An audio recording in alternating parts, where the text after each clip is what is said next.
महाराज जी, आपने बोला है कि ज्यादा उद्दंडता करोगे तो अपने आप धुलाई भी चालू कर देंगे आपकी। हाँ, इसका क्या? हाँ, इसका मतलब होता है जैसे आप मनमानी आचरण कर रहे हो तो आपको फंसा, जो मन फंसाए है, अब ऐसी जगह फंसोगे कि ऐसी भारी बेइज्जती होगी, कुछ गली में नहीं जाओगे तुम, थर्रा जाओगे, कांप जाओगे, या अंदर से जला दिया जाएगा इतना कि आप कान पकड़ोगे कि प्रभु बस इस बार बचा लो, कभी भूल नहीं करेंगे।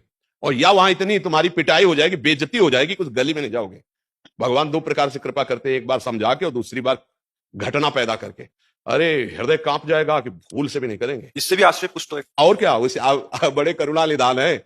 वो कहते हैं साम दाम और दंड भेष से सीधे रास्ते लाऊं, नकली से बनाऊं असली, भगत मेरे मुकुटमणि, मैं भक्तन को दास, भगत मेरे मुकुटमणि। ये मेरे मन में ठनी, नकली से बनाऊं असली, झूठा खेले साचा होए। अगर झूठे से ड्रामा से भी भक्ति शुरू की होगा, भगवान मैं आपका, अब उनका प्रोसेस शुरू हो जाएगा।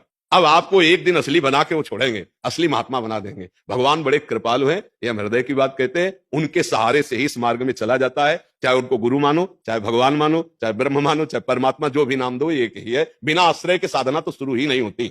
अगर आप कुछ भी नाम जब करने लगे तो उसमें किसी संत का आश्रय हुआ, उनकी वाणी का आश्रय हुआ, तभी शुरू होती। तो आश्रय नहीं है क्या है? अब हमारी बात ना मानो और आप कह दो हमारे आश्रित, तो कैसे माने जाओगे आश्रित, है ना? तो हम श्री कृष्ण के आश्रित तब हुए जब गीता जी मान रहे हैं। श्री कृष्ण के आश्रित जब हुए जब उनके भक्तों की बात हम मान रहे हैं, उनके भक्तों का संग कर रहे हैं। तो आश्रय बहुत विशाल बात है, उसको समझना पड़ेगा।